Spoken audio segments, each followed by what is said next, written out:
자, 오늘 본 말씀의 주제는요, 하나님을 경외하는 믿음입니다.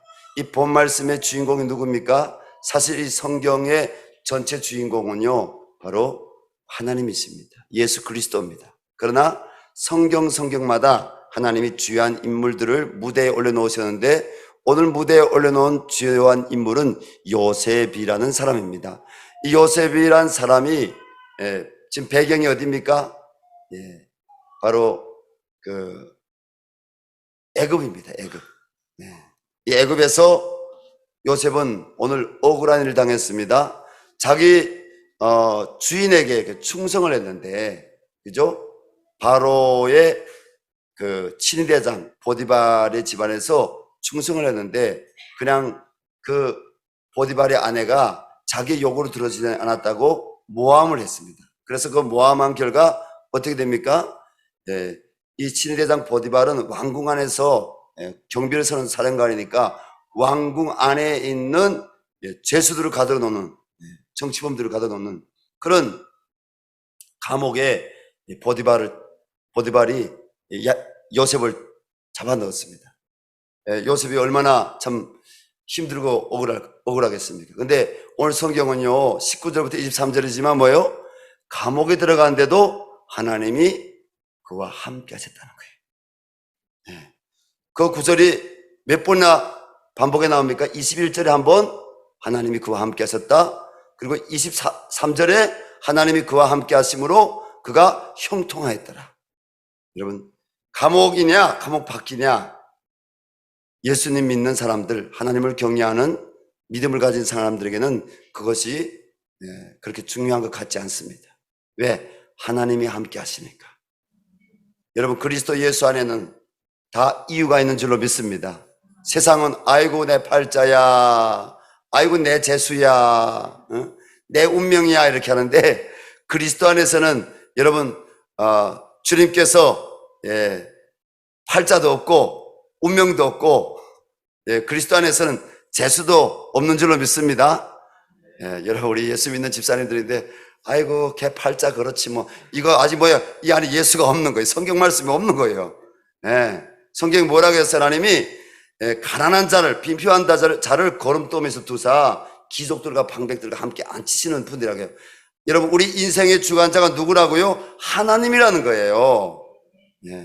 하나님은 살리기도 하시고 죽이기도 하시고 가난하게 하기도 하시고 부하게도 하시고 빈표한 자를 거름돌에 두사 귀족들과 방백들과 함께 앉히시는 분이라는 거예요. 주님 안에는요, 옛 삶이 새로운 삶이 될 수 있습니다. 하나님 믿는 믿음 안에서는 옛 삶이 새로운 삶이 될 수 있습니다. 오늘 그 한 사람을 말씀을 통해서 여러분들에게 소개하고자 합니다. 요셉에 대한 기록은 창세기 35장부터 나옵니다. 그리고 36장에도 나오고요, 37장에 나오고요, 37장부터 50장까지 기본적으로 요셉에 대한 이야기, 스토리죠. 이 요셉은요, 아브라함의 증손이고 야곱의 11번째 아들입니다. 요셉은 어릴 때부터 다른 형제들과 달리 하나님이 주시는 꿈을 꾸는 아이로서 아버지의 사랑을 받았지만, 이를 시기하는 형님들에 의해서 그 나이 17세 때 미디안 상인들에게 넘겨져 애굽 바로 왕의 바로 호이라는 친위대장 보디발의 집에 노예 신분으로 팔려가게 됩니다. 그 말씀이 창세기 37장에 보게 되면 요셉의 나이가 17세였더라 이렇게 기록되어 있습니다. 그로부터 30년이 지나서 30세에 요셉은 바로 왕 아래서 애굽을 다스리는 총리가 되었습니다. 애굽에 팔려간 지 몇 년 만에요? 13년 만에. 13년 만에 바로 이 감옥에서 나와서 애굽의 두 번째 통치자, 치리자, 이렇게 총리가 되는 거죠. 또 그러면 그 기록이 어디 있느냐? 30세에 총리가 됐다는 게 창세기 42장 46절에 보면 30세에 총리가 됐다는 기록이 나와 있습니다. 그리고 그의 나이 110세까지 살았습니다. 창세기 50장 22절에 보면 요셉이 나이 110세에 그가 하나님께로 돌아갔다는 것에 대해서 기록하고 있습니다. 학자들은 이때를 BC 1806년으로 봅니다. BC는 뭡니까? 우리 교회에서는 주전이라고 하죠. 또 사회학적으로는 기원전이라고 합니다. 그래서 사회학적으로 얘기하면 기원전 1806년에 요셉이 돌아간 해라는 겁니다. 자, 그러면 오늘 창세기에 기록된 요셉은 역사적으로 실존 인물일까? 실존. 아니, 혹시 소설적인 인물이 아닐까요? 아니면 혹은 이 요셉이라는 인물이 이 가상적인 뭐 전설적인 인물이 아닐까요? 아니라는 겁니다. 그동안 르네상스 이후로 그리고 근현대에 들어오면서 뭡니까? 이 갑론을박이 있었습니다. 야, 성경 짜집기한 거다. 응? 성경 허구다. 성경 아무리 봐도 이거는 역사적으로 이거는 서로 안 맞다. 이런 그 학자들 사이에 갑론을박이 있었습니다. 그런데 18세기에 나폴레옹이 북아프리카로 진격했습니다. 예루살렘을 지나서 그가 북아프리카인 애굽을 점령을 했습니다. 그리고 프랑스에서 100명의 언어학자들을 애굽으로 구파해서 애굽이 보니까 너무나 보화를 많이 갖고 있는 거예요. 애굽의 학문이 고대 학문이 깊은 거예요. 그래서 고고학자들, 언어학자들 100명 보내서 조사를 했어요. 조사했는데 뭐예요? 성경에 기록된 그러한 역사적 사실들이 애굽의 역사 기록에도 기록되어 있었다는 겁니다. 특별히 애굽의 나일강에서 발견된 한 돌에는 놀라운 기록이 새겨져 있었는데요. 그 기록을 고고학자 조지 베론 씨가 해석하여 그에 져서 고고학과 성경이라는 책 306페이지에 다음과 같이 기술해 놓았습니다. 나는 옥수수를 모아들였다. 나는 씨를 뿌리는 시기 동안 잘 주시하여 보았다. 기근이 발생하여 여러 해를 계속하였을 때 나는 옥수수를 나누어 주었다. 나일강이 7년 동안이나 범람치 않았고 식물들이 말라붙었다. 창고들이 지어졌다. 그 속에 있는 것들이 다 나누어졌다. 마치나 요셉이 기록해 놓은 것 같은 그런 돌에 새겨놓은 고대 기록이 뭡니까? 나일강에서 발견되는데 그를 해석하니까 이런 기록이 나왔다는 겁니다. 이 기록을 읽은 학자들과 사람들은 깜짝 놀랐고 비평학자들은 이 사실에 대해서 이 성경의 실제적인 하나님의 역사, 이 성경은 역사라는 것에 대해서 그들이 더는 비웃지 못하게 되었습니다. 그 밖에 애굽에서 발견된 많은 역사 자료들이 있는데 이것은 성경의 요셉은 실존 인물이었다는 것을 증거하고 있습니다. 오늘 본문의 주인공 요셉은 하나님을 경외하는 믿음을 갖고 있었습니다.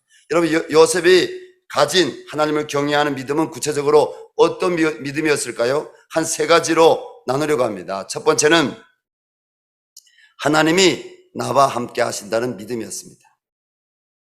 본문 19절부터 20절에 보면 요셉은 어느 날 애굽 바로 왕의 친위대장 보디발의 아내를 겁간하려고 했다는 억울한 누명을 쓰고 왕의 제수를 가둬두는 왕궁의 감옥에 갇힙니다. 감옥에 갇힌다는 건 뭡니까?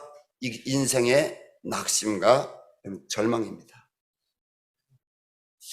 이번 주 중에 목요일 날에 저하고 온성도 목사님, 또 임천국 성사님, 또 북사목의 몇 명의 목사님들이 낮에는요 떨어져서 만날 수 있잖아요. 그래서 저 인천의 국제 여객터미널에 우리가 만났어요. 교제하는데 거기에서 우리 북사목에 현재 회장하는 그 정배도로 목사님이 올 빵쟁이를 만나서 반갑다는 거예요. 빵쟁이.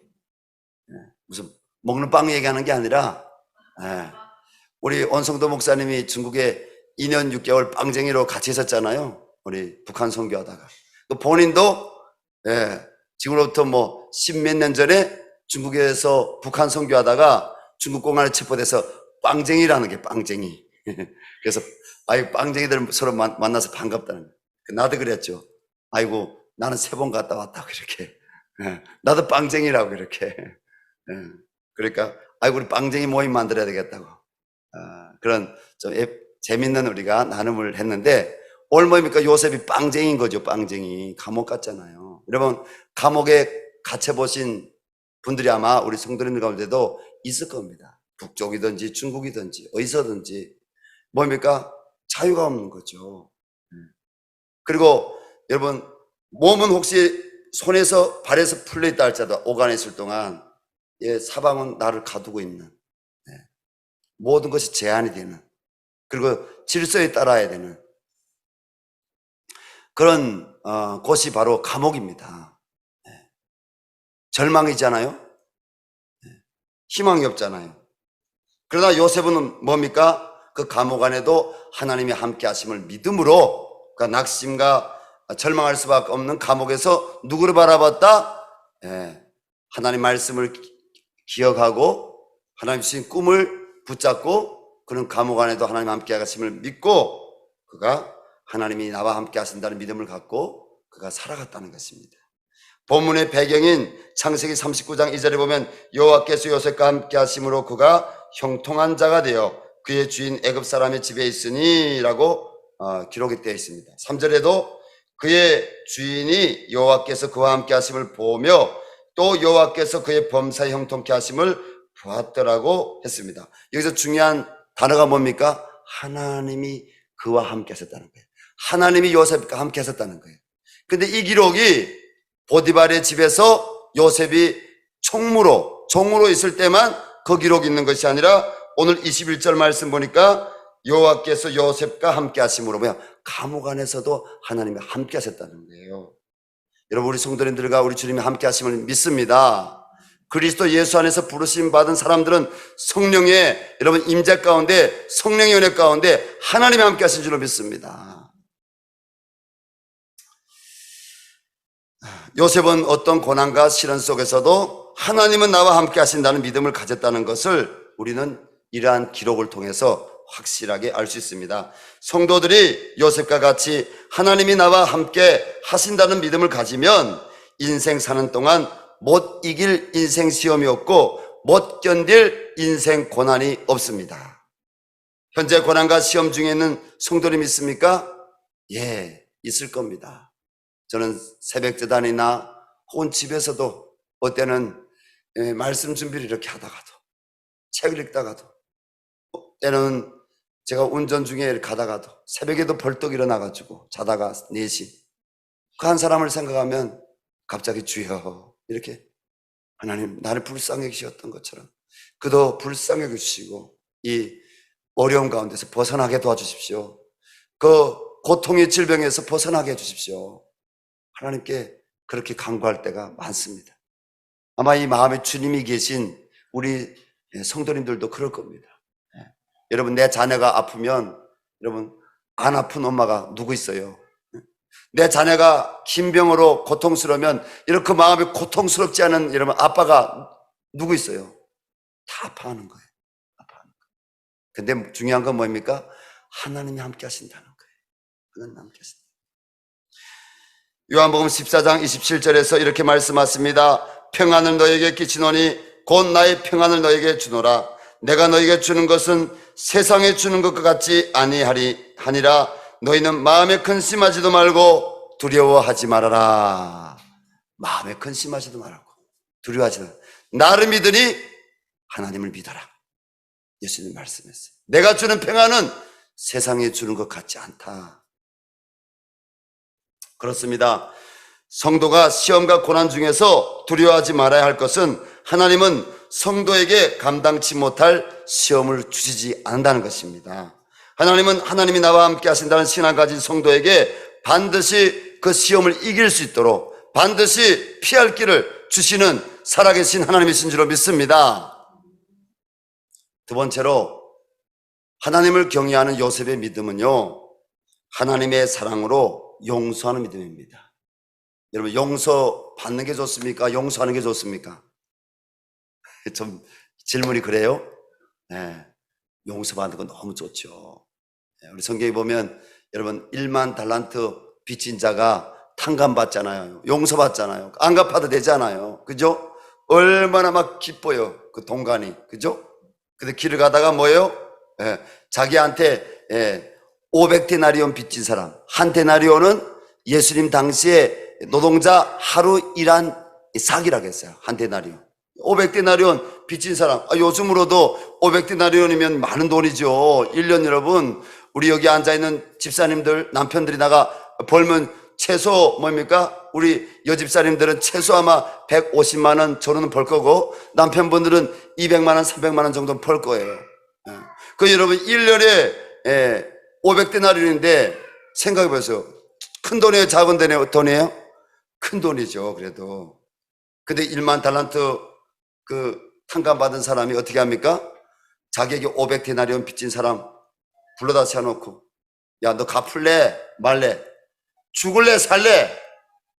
목덜미 딱 쳤다 이런 건 없지만은, 너 갚지 못하면 내가 너를 옥에 넣어버릴 거야. 근데 그 이야기를 누가 들었다고요? 1만 달란트를 탕감해준 사람이 그 이야기를 들었다는 거예요. 그래서 이 사람이 분노했다 했어요. 아니, 나는 너 평생 벌어도 갚을 수 없는 1만 달란트를 내가 탕감해서 넣었는데 너 고작 한 달란트도 아니고 10,000달란트도 아니고 너 500데나리온 빚진 사람, 너 그거 못 갚았다고 감옥에 너 쳐놓는다고? 우리 성경에 그런 기록이 있잖아요. 여러분, 요셉은 보디발 장군의 아내가 억울한 누명을 쓰고 감옥에 갇히게 했으나 악으로 악을 갚지 않았습니다. 성경에 창세기 39장 이후부터 요셉이 총리가 되었어도 그 친위대장 보디발의 그 집에 안갚음을 냈다, 이런 기록이 전혀 없습니다. 오히려 애굽의 총리가 된 후에도 그가 원수를 갚지 않았다는 것이 성경의 기록입니다. 성도에게 시험이 고난이 올 때 그것이 어떠한 극한 상황일지라도 복수심이나 완력, 폭력을 쓰면 그것은 마귀에게 속는 것입니다. 하나님은 로마서 12장 17절에서 아무에게도 악을 악으로 갚지 말고 모든 사람 앞에서 선한 일을 도모하라고 명령형으로 말씀하셨습니다. 그리고 로마서 12장 19절에서 약속하시기를, 내 사랑하는 자들아, 너희가 친히 원수를 갚지 말고 하나님의 진노하심에 맡기라. 기록되었으되 원수 갚는 것이 내게 있으니 내가 갚으리라. 우리 주님이 약속하신 말씀인 줄로 믿습니다. 원수 갚는 것이 누구에게 있다? 원수 갚는 것이 내게 있는 것이 아니라 하나님께 있다. 하나님께 있다. 요셉은 자신을 죽이려다가 노예로 팔려가도록 구덩이에 내버려둔 형들이 먼 훗날 총리가 된 자기 앞에 양식을 구하러 나타났을 때도 원수를 갚지 않았습니다. 그리고 아버지가 돌아갔어요. 아버지 누구예요? 야곱이 돌아갔어요. 야곱이 유언했어요. 내가 죽거든 애굽에 묻지 말고 나로 하여금 내 조상의 땅, 하나님이 약속하신 땅, 가나안 땅, 지금의 이스라엘 팔레스티나 땅이죠. 그 땅에 올라가서 아브라함이 막벨라 굴이라고 샀어요. 그 막벨라 굴, 내 조상 아브라함이 있는 그 땅에 나를 묻어다오. 그렇게 유언을 남겼습니다. 그래서 그 유언을 지켜서 야곱이 뭡니까? 자기 아버지가 하나님 품으로 돌아간 이후에 그 육체는 고도해졌잖아요. 고도서 그가 가나안 땅에 들어가 장사 지냈다고 했어요. 아브라함의 그 묘가 있는 곳에 장사지를 지냈대. 근데 거기에서 또 형들이 두려워합니다. 이제는 그동안 아버지와 요셉의 사이에서 그래도 합형자였고, 아버지와 요셉과 우리 사이에서 아버지가 우리 보호막이 되는데 아버지가 죽었으니까 이제는 요셉이 분명히 우리에게 갚음을 할 것이다.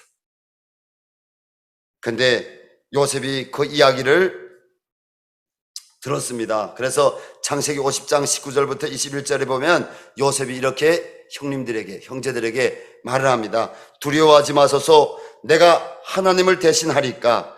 당신들은 나를 헤아려 하으나 하나님은 그것을 손으로 바꾸사 오늘과 같이 많은 백성의 생명을 구원하게 하시려 하셨나니 당신들은 두려워하지 마소서. 내가 당신들과 당신의 들의 자녀를 기르리이다 하고 그들을 간곡한 말로 위로하였더라. 사랑하는 성도 여러분, 하나님의 형상을 닮아야 할 성도가 복수심이나 폭력으로 이를 처리하는 것은 결코 난간을 극복하는 길이 아니며 시련을 이기는 방법이 아닙니다. 내가 하나님과 원수되었던 자였지만 십자가에 나타난 하나님의 사랑으로 먼저 용서받은 자라는 것을 기억하시고 용서하시기 바랍니다. 여러분, 십자가를 바라볼 때 누가 보여요? 금이 보여요? 십자가를 바라보면 평안이 보여요? 아니요. 우리 십자가를 바라볼 때 그 평안을 지으신 예수님이 보여야 됩니다. 그 예수님이 십자가에서 자기 육체를 찢으셨어요. 못 박으셨어요. 그리고 피 흘리시면서, 피 흘림이 없으면 제사함이 없다고 성경에 기록되는데, 예수님이 우리 대신 피 흘리시면 예수님이 뭐라고 고백했어요? 아버지여, 저들의 죄를 사하여 주옵소서. 저들이 자기가 하는 짓이 뭔지, 저들이 자기가 하는 것이 무엇인지 알지 못합니다. 저들을 사해달라고, 용서해달라고 기도했어요. 예수님께서 완전한 대제사장으로서 히브리서 6장과 10장 말씀에 근거한다면 그분이 우리의 영원한 대제사장으로서 십자가에서 용서를 선포하셨기 때문에 그 예수를 나의 주님으로, 예수님이 나의 죄 때문에 돌아가신 하나님의 아들로 믿는 자마다 예수님이 흘리신 보혈의 피로 여러분 제사함 받는 줄로 믿습니다. 여러분, 그 모든 죄가 깨끗하게 사함받기를 바랍니다. 누구의 앞에서? 하나님 앞에서. 그러나 여러분, 동전의 양면성은 있습니다. 하나님이 우리를 영벌의 지옥으로 떨구지 않고 예수 믿는 자에게, 회개하는 자에게 죄사함을 주셔서 우리가 천국 백성, 영원한 생명이 되지만, 나는 우리 성도님들 가운데 여러분 이런 어리석은 성도님들이 없었으면 좋겠습니다. 여러분, 내가 지은 죄는 내가 대가 지불해야 됩니다. 하나님은 용서해 주셨지만, 하나님은 여러분 그 피로 제사함 주셨지만, 이 세상의 법은 뭡니까? 우리에게 대가 지불을 요구합니다.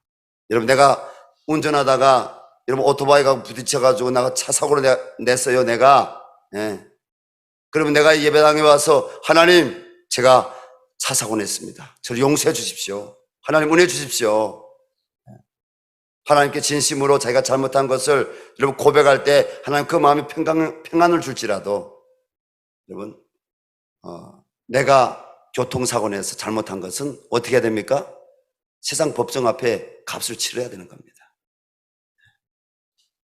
그래서 우리가 이런 걸 앞으로 교회에서 계속 가르칠 겁니다. 왜? 성도님들이 바른 믿음을 가져야 됩니다. 내가 하나님께 용서함 받았으면, 여러분 그 밀량이란 영화에 나오는 것처럼, 자기 아들을 납치해 죽인 그 죄인이 감옥 안에 들어가서 힘을 웃으면서 나 여기서 예수 믿었다고, 하나님이 내 죄 다 용서해 주셨다고.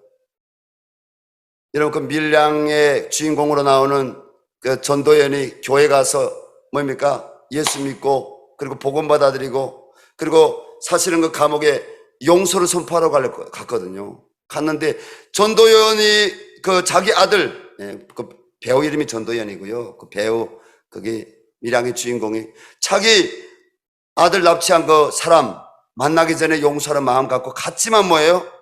자기는 용서를 선포하지 않는데 힘을 웃으면서 뭐예요? 하나님이 날 용서해 줬다고. 여러분, 이것이 바로 오늘날 이 교회와 사회 간의 이 잘못된 비극인 거예요. 성도들이요, 이런 부분들을 여러분들이, 우리 성도님들은 그렇지 않지만 있다면 반성을 해야 됩니다. 그게 아니라 성경에는 뭐라요? 너 형제에게 원망 들 만한 이 생각나거든 내가 재물을 제단 앞에 두고 가서 뭐라고요? 먼저 형제하고 화해해라. 그리고 형제에게 용서를 구해라. 그리고 형제에게 빚진 거 있으면 갚아라. 그리고 하나님 앞에 와서 예배를 드리라. 재물을 드리라. 여러분 동의하십니까? 우리 동의 안 하나요? 제가 지금 잘못된 성경을 여러분 가르치나요? 우리 사모님 그렇죠? 성경대로라면 그런 거예요. 우리가 잘못된 믿음을 가지면 안 돼요. 내가 죄를 회개한다면 하나님 앞에 진정으로 내가 회개할 뿐 아니라 사회적으로도 내가 잘못한 것이 있다면 그거에 대한 반성은 있어야 된다는 겁니다. 여러분, 우리 성도님들이 그렇게 살아갈 수 있기를 바랍니다. 여러분, 폭력으로 되는 게 아닙니다. 하나님께 우리가 맡겨야 됩니다. 누구처럼요? 하나님의 사랑으로 용서하는 요셉처럼 우리가 하나님 앞에 혈과 육으로 가는 것이 아니라 우리가 맡기고 말씀에 순종해야 됩니다. 자, 세 번째로 요셉이 하나님을 경외하는 믿음은 어떤 믿음이었느냐? 세상의 유혹을 물리치는 믿음이었습니다. 성도는 마귀의 유혹과 시험을 받을 자리에는 가지 말아야 하고 그런 자리를 피해야 합니다. 요셉도 인간의 본능과 성정을 가진 사람이므로 친위 대장 보디발의 아내가 접근할 때 육신의 감정이 없었겠습니까? 그러나 요셉은 친위 대장 보디발의 아내가 자신의 옷을 잡고 잠자리를 요구할 때 단호히 뿌리쳤습니다. 물리쳤습니다. 그가 이렇게 고백했습니다. 창세기 39장 9절 말씀 보면 내가 어찌 이 큰 악을 행하여 하나님께 죄를 지으리까. 그 전반절 말씀 보게 되면 당신의 남편이 나에게 이 집안의 모든 것은 총괄하게 했지만 나에게 맡겼지만 당신만은 나한테 안 맡겠다. 당신만은. 내가 하나님 앞에서 어떻게 이 큰 죄악을 내가 저지르겠느냐. 나 그럴 수 없다. 누구를 봤다고요? 자기를 여러분 그 벌거벗고 자기를 그 침대로 유인하려고 하는 유혹하는 그 보디발의 아내를 본 것이 아니라 요셉은 하나님을 경외하는 사람이었기 때문에 그 유혹을 뿌리치게 하시는 그 죄를 미워하시는 하나님이 그에게 보였다는 거예요. 그래서 내가 하나님 앞에서 이 죄를 지을 수 없다고 그가 한 것입니다. 여러분, 마귀의 유혹을 이기려면 시험 받을 자리에는 아예 서지 말아야 합니다. 술을 끊기로 했으면 아예 술자리도 가지 말고 술 친구도 만나지 말아야 되죠. 술을 끊으려고 하시는 분이 나 안주나 먹을 거야. 아, 여보, 나 오늘 안주만 먹고 올 테니까 당신 허락해줘. 이거는 뭐예요? 그건 말짱 거짓말이죠. 술을 끊으려고 하는 분은 술자리도 가지 말고 술 친구도 술 먹으러 가는 친구, 친구를 아예 만나지 말라는 게 아니라 그 친구하고 술 먹는 그 술 친구 자리에도 가지 말아야 된다는 것입니다. 또 그 남자나 여자와 결혼할 수도 없고 사랑할 수도 없으면서 만나지 말아야 되는데 사랑할 수 없는 사람이지만 데이트나 해보자. 이런 제약된 생각을 여러분 하면 안 된다는 거예요. 이 마음에 하나님이 있는 사람, 이 마음에 하나님의 영광을 바라보고 하나님의 말씀에 거룩을 사모하는 사람은, 영생을 사모하는 사람은 그렇게 하면 안 된다는 거예요. 성도는 항상 마음과 생각에 제약된 생각을 품지 말고 유혹이 올 때 이를 물리치는 결단이 필요합니다. 그리고 마지막 네 번째로 요셉이 하나님을 경외하는 믿음은 어떤 믿음이었느냐? 항상 하나님께 기도하는 믿음입니다. 여러분, 기도는 뭡니까? 하나님을 믿는 자가 하나님 기도하는 거예요. 믿지 않은 사람 기도할 수가 없어요. 요셉은 창세기 39장 9절에 그런즉 내가 어찌 이 큰 악을 행하여 하나님께 죄를 지으리까 고백과 창세기 40장 8절에서 해석은 하나님께 있지 아니하니까 라고 고백한 것을 보면 그가 끊임없이 살아계신 하나님과 대화하는, 기도하는 삶을 살았다는 것을 우리는 성경을 통해서 알 수가 있습니다. 요셉의 이런 기도 생활은 모든 고난을 이기고 하나님의 은혜를 체험할 수 있는 은혜의 방패였습니다. 기도가 뭐라고요? 하나님을 체험할 수 있는, 하나님 만날 수 있는 은혜의 방편이라는 것입니다. 성도의 삶의 모든 문제는 기도로 해결해야 합니다. 시편 50편 15절에 보게 되면 환난 날에 나를 부르라 내가 너를 건지리니 내가 나를 영화롭게 하리라. 하나님께서 우리에게 말씀하신 것이에요. 하나님께서 성도들을 또 인생이 환난이 있을 것도 아시기 때문에 환난당하는 사람들에게 하나님이 말씀하신 것이죠. 환난 날에 나를 부르라 내가 너를 건지리니 내가 나를 영화롭게 하리라. 여러분, 이 말씀 오늘 붙잡는 성도님들은 여러분 승리할 줄로 믿습니다. 환난이 있습니까? 하나님께서 말씀하신 대로 하나님께 기도하시기 바랍니다. 하나님이 건지시겠다고 약속하셨습니다. 하나님께서 그가 나를 영화롭게 하리라. 말씀하셨습니다.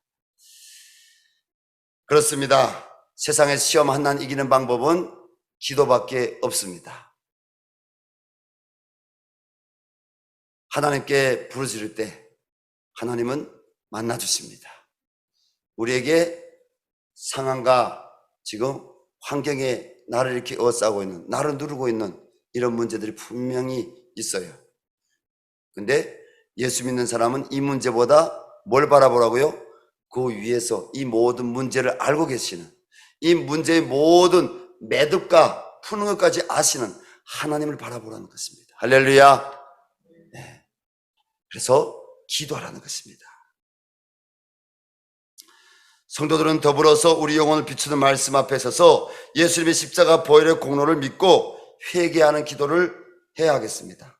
요셉은 부모의 칭찬을 많이 듣고 사랑을 많이 받았습니다. 칭찬을 많이 듣고 부모나 상간의 사랑을 독차지하는 사람은 교만해지기 쉽습니다.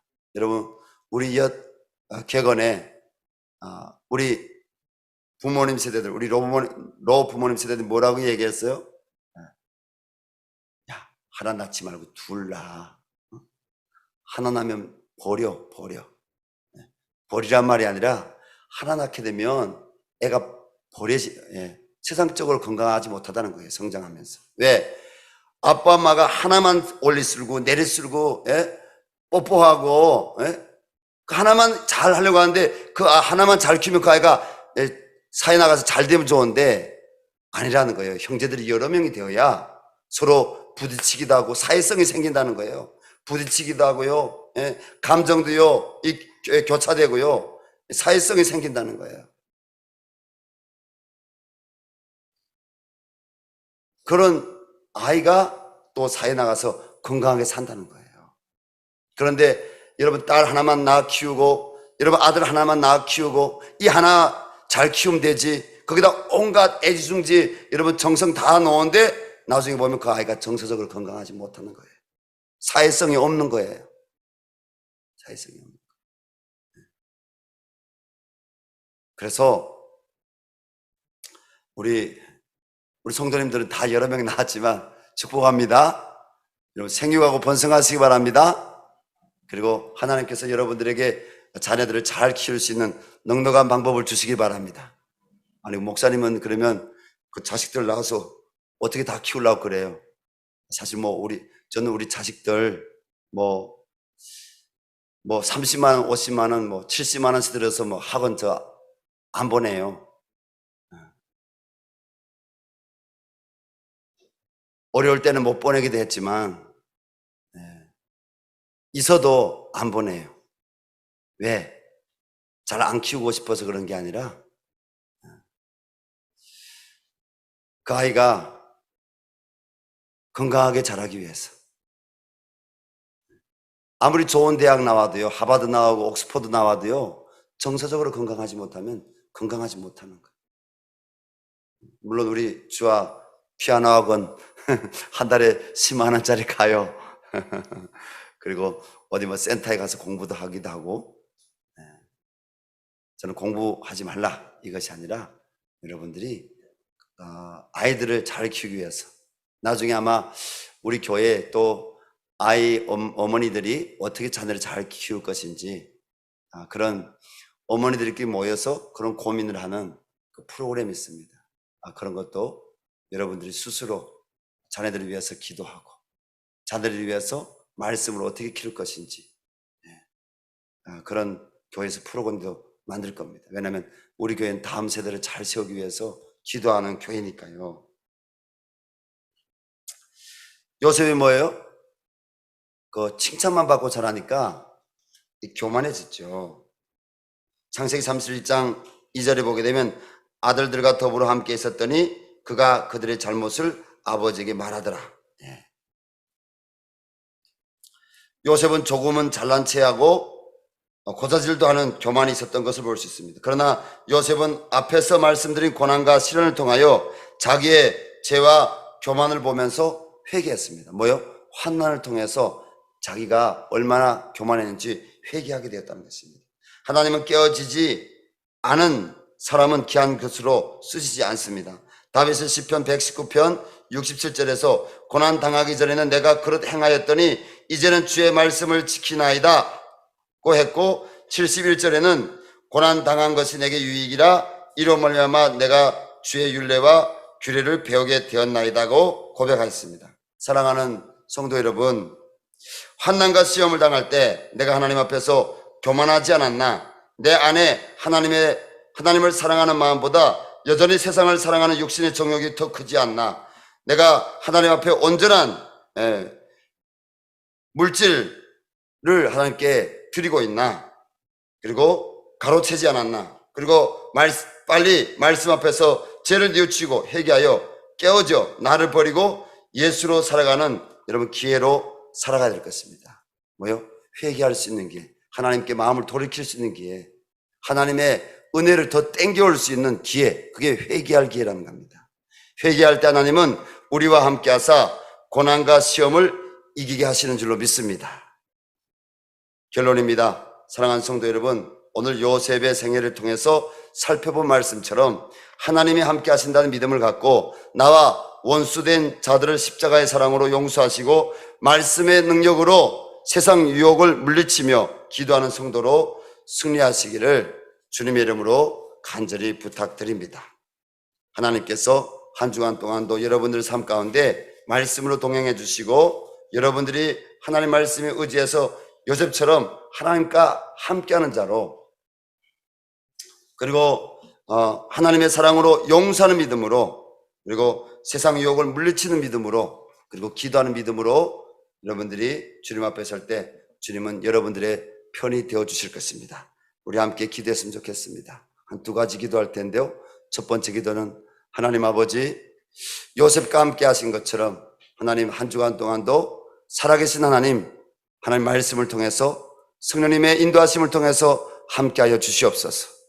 그리고 하나님, 내 삶에 나를 묶고 있는 요셉을 그 감옥이 묶고 있었지 않습니까? 나를 묶고 있는 문제가 있습니다. 하나님, 이 문제 가운데서 요셉이 용서하고 요셉이 그리고 기도하고 요셉이 하나님 앞에 또 세상 유혹을 물리쳤던 것처럼 나도 구별된 삶을 살아가기를 원합니다. 하나님, 나의 기도를 들으시고 나의 삶을 인도해 달라고 은혜 달라고 기도하고요.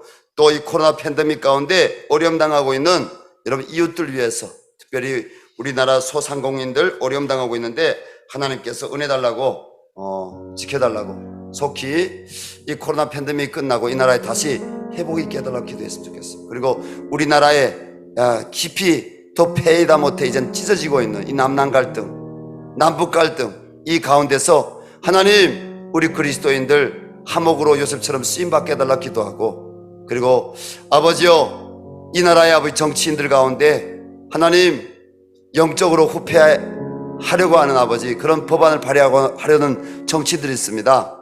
하나님, 이 평등법, 건강가정기본법, 페미니즘, 하나님 이런 젠더 정책을 하나님 정치 슬로건으로 밀고 있는 정치인들, 그들 하나님을 만나게 도와주시고 하나님께 돌아오게 도와주시고, 그리고 국민의 다수가 반대하는 하나님 이 젠더 정치가 사라질 수 있도록 하나님께서 이 나라를 불쌍하게 해달라고, 우리 다음 세대 자녀들을 학교에 보냈을 때 동성애에 대한 가르침 받지 않고, 주님 페미니즘에 대한 가르침 받지 않고 하나님의 창조 질서대로 하나님 남자와 여자가 만나서 결혼해서 가정을 이룰 수 있는 건강한 교육을 받을 수 있도록 하나님 이 나라의 교육계를 바꿔달라고, 하나님 은혜 달라고 우리 주여 한번 부르고 우리 간절히 기도하겠습니다. 주여